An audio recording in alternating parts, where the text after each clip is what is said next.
does kind of deserve a round of applause. Womad in 1985, as I say, was at Mersia Island, which is a little island off the coast of Essex. A kind of much smaller scale than today. It was cold and wet, and at midnight there was a guy called Nusrat Fateh Ali Qawwal who was going to be performing with his party of musicians.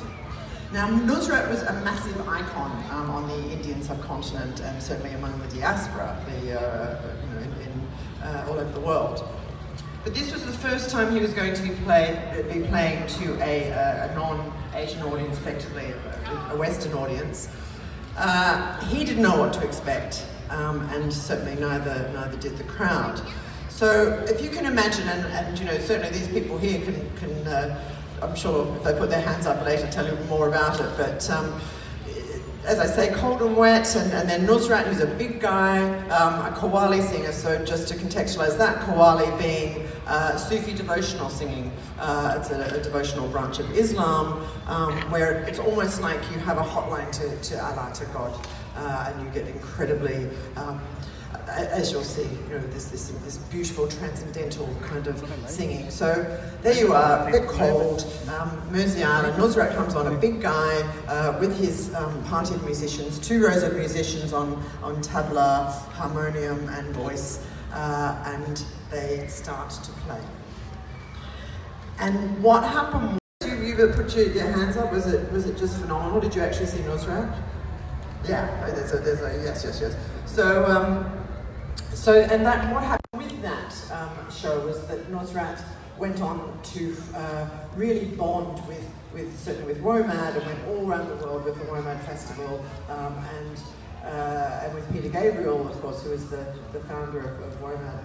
And collaborate with all sorts and make records with Real World Records, which is the part of Real World Studios, Womad Real World Studios and Real World Records all being connected. And he collaborated with all sorts of people and brought this kind of devotional, mystical form of singing to a kind of Western audience. So while that was happening, these tapes, the tapes at that time in 1985 were recorded. And then they were just sort of buried in the archives and forgotten about. Then, so where are we now?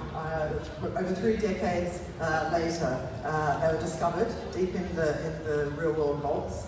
And because of the technology we have now, we were able to really apply software that would get out the bugs, the noise, bring out the incredible sound quality. So.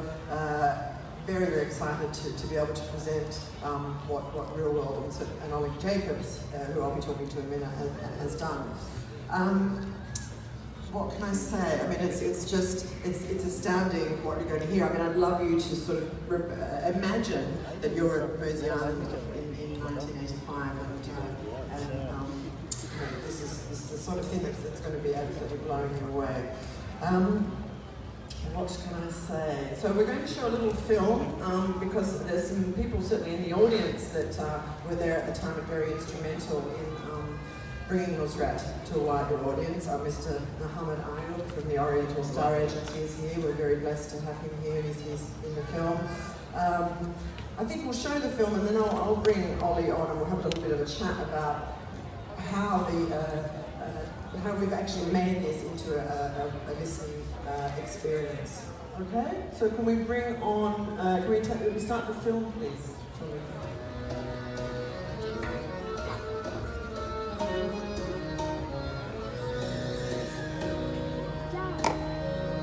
To tell you more about Qawwali music, I'm going to hand you over to the promoter, Mr. Mohammed Ayub. Thank you very much indeed, ladies and gentlemen. It's my greatest privilege and I'm proud to present to you the most famous Qawwal from the Indian subcontinent and his troupe. And I am really delighted that you have waited so long to listen to this wonderful group of musicians. 78, we were brought to television of a concert, and that was the first recording of Nusrat. what his melody was. He must introduce his voice to a wider world. Myself and my colleague, Bob Hooton, we made our way up to Birmingham to Oriental Star, and we met Mersia Island. So as part of a national visit, as it were, we were lucky enough to be able to present Nusrat at Mersia Island in 1985. It's hard to remember now how remarkable the experience of listening to this music would have been for that audience. The only way you would have heard Nusrat Fateh Ali Qawwal's music outside of the Indian subcontinent or the diaspora would have been on very formal kind of museum records, which would have been recorded in places like Charlton in Paris. So to have his performance in front of a festival, a camping festival in a field in Essex, was completely mind-blowing because nobody expected the impact that it would have.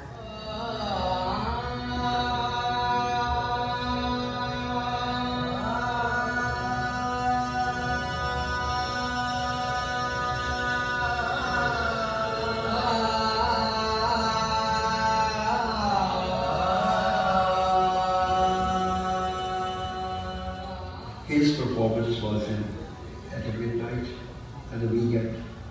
When all the other performances had finished, Nusrat was built there for over 75 years. So we traveled and he started singing. We introduced him for the first time to mainstream audiences. And it was just remarkable in those days that that you could expose an audience who perhaps had come for the fall or had come for the pose, and that then they could see something that they'd never seen before. They never would have seen anything like a Qawwali group before, and they would be absolutely enraptured by it.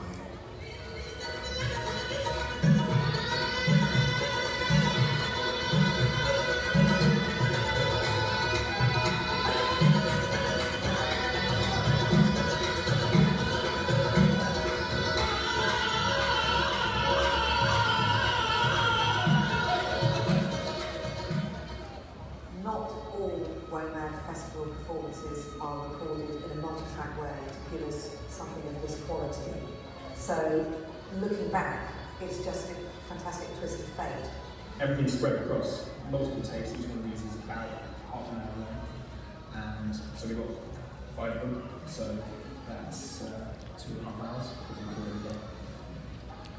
And so the first process we had to really do was figure out which bits of this recording were best to present and which elements what. So we all sat down and did it together, played through the 3-hour recording between us, figured out which of the tracks were the best ones to go through. These tapes have been in storage at Real World for 34 years. If we look inside, you can see they've survived pretty well. Here's a tape, and then on the back of these tapes you can see we've got the markings from the day, detailing also each channel, so the vocals, the harmoniums, and some ambient lights and tablets. So that's what's on this tape. So we transferred that, and then we were able to use some modern technology to restore some of these recordings to their former glory, so removing bits of hum, bits of noise, bits of distortion. The most important part for me is that it feels like a live show. It shouldn't feel like a studio recording per se. It shouldn't feel too close, because we've got a space, room around it. What we didn't have in this recording, because it's only 8 channels, we don't have ambient microphones in the room. So we have to use the vocal microphones and push them up wherever we can, so that you can hear the audience's reactions, so that you can hear them singing along, which they do in parts and clapping along. That's a really fundamentally important part of the recording. You have to feel like you were there in 1985 that way. The recording that we've found and are releasing is a real testimony to the magic of the night. The strength of the applause is one thing, but there are points where I think you can just feel the electricity of the experience. We at Oriental Star feel very privileged and honoured and lucky to have worked with such a great singer of our time. I never imagined in my dreams that I would work with him. It was a great honor.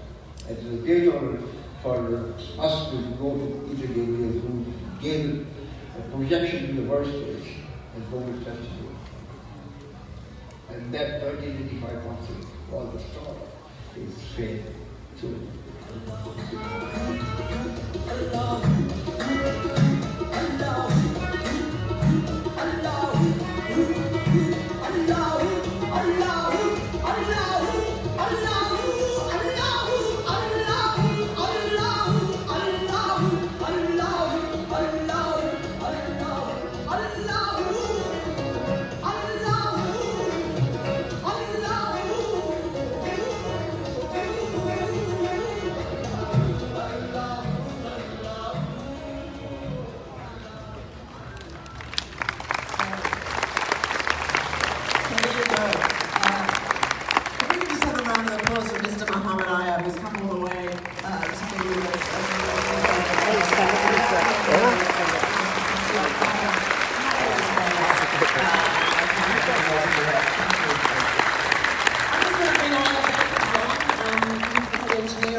Womad 1985. Ollie, are you out there? Come along. Here we go. Another round of applause for Ollie.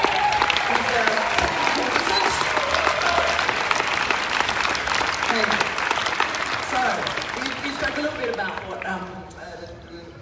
the tapes were and how you went about restoring them. But what were the challenges? Well, now let's say what were the tapes?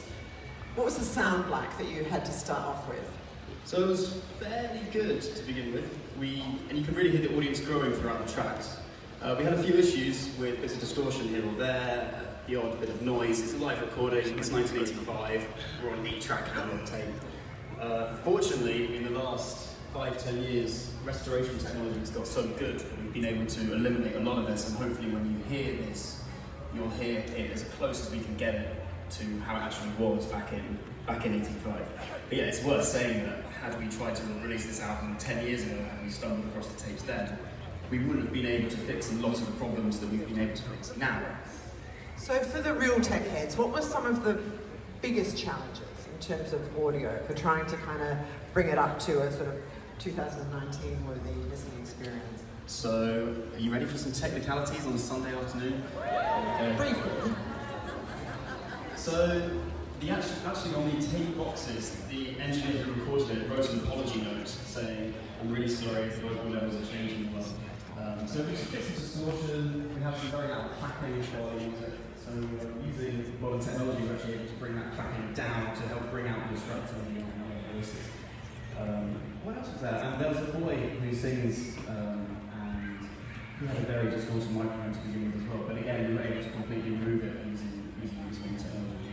Use Nusrat's nephew, is that right? I believe so. Yeah, well, I'll go check that out. Who's now going to be really famous, and I should have remembered his name. Oh, thank you. Okay, great. Yeah, another name. Rahat. Okay, cool. Well, I'll get that and I'll say it again at the end of this. And in terms of what we're going to hear, because we have this incredibly special treat, this very long track, Allahu, what makes it so special, and certainly within this environment, this D&B soundscape environment? So of course, it's an 8-track recording, so we have 8 channels of audio. So that's our limitation here. But what we have in this room is about 45 speakers. In case you hadn't already noticed, we have speakers all the way around us and above our heads. So what we've done is, after I did the stereo mix, which is on the record and the CD, I went up to D&B Audio Technics headquarters, not far from here, and myself and a lovely chap called Bill, who is hiding away up there. He and I sat with the recordings, and we went back to the multi-track, and we placed those microphones where they would have been on the stage. So we were able to use this soundscape system to get hopefully a very accurate image wherever you're sat in the room of how it actually might have been in 85. And we've also been able to use a very sophisticated reverb that exists within the D&B system to help it maybe feel even more immersive as we play this recording. So hopefully, as you're sat listening to this, it will sound very close to how it would have sounded where you sat in 1985. Fantastic, Ollie. Thank you so much. Ollie Jacobs. Thank you.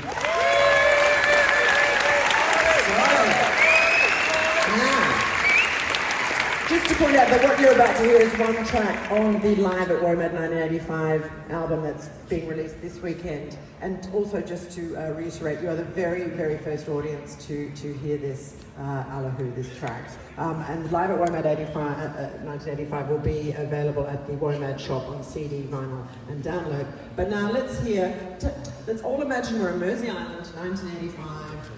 Lovely and sunny, it's a bit cold and we're just hearing Nusrat for the first time, but we're really hearing it high quality.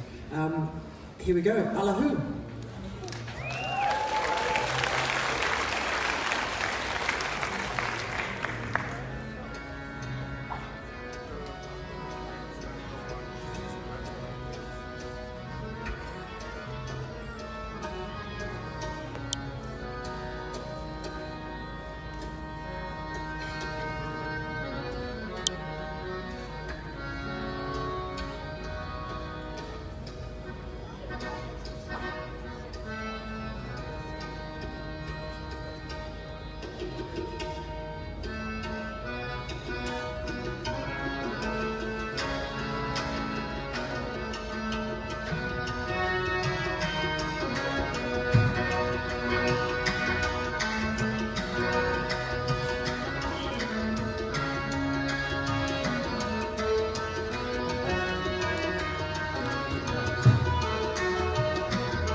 Live on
enjoying the Nusrat, right?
Amazing.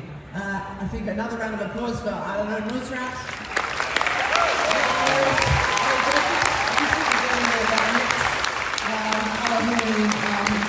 And the voice you heard was who was a student nephew.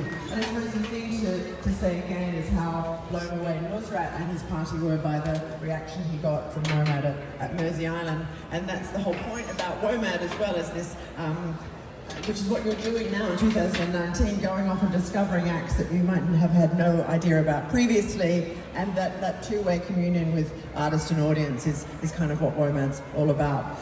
As I said, the Live at Womad 1985 is on sale this weekend at the Womad shop on download CD and vinyl, and it's been great having you all here. It's been a real privilege. I'm sure you'll back me up with that, to listen to Nusrat, Fateh Ali Qawwal in this wonderful DNB environment. Thank you so much.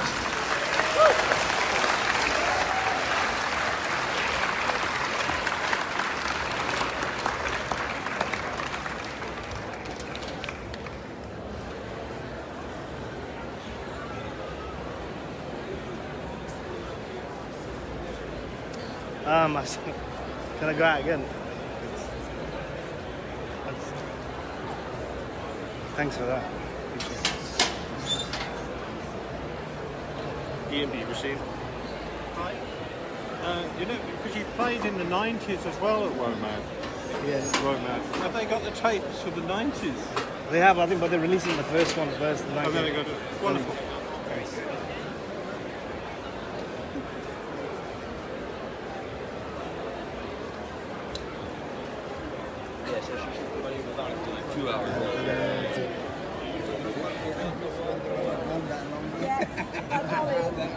Congratulations. You must be, I was watching, it must be very, very emotional.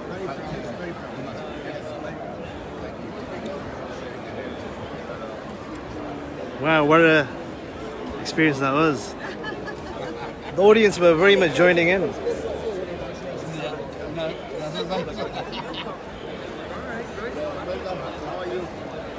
Wow. Amanda from Real World Records. Yeah. Wow, you were there during the performance. Where's my large one? Where's my large glass? Upstairs. Acha. Very good to meet you. Let's take it off now. Mohammed, you have done great job. Thank you very much for handling all this recording for me. And Chaudhary Saab, you were there. ਤੁਹਾਡਾ ਕੀ ਵੀ ਉਸ ਕੀ ਸੋਚਦੇ ਹੋ ਕਿ recording ਜਿਹੜੀ ਕੀਤੀ ਹਾਂ ਜੀ all right ਤੁਹਾਡਾ ਕੀ ਨਾਮ ਹੈ ਦੱਸੋ ਹਾਂ ਜੀ ਕਿਸ ਸਿਲਸਿਲੇ ਦੇ ਤੁਸੀਂ ਇੱਥੇ ਕੰਮ ਕਰਦੇ ਹੋ ਜਾਂ ਕੀ ਆਰਟਿਸਟ ਮਾਸ਼ਾਅੱਲਾ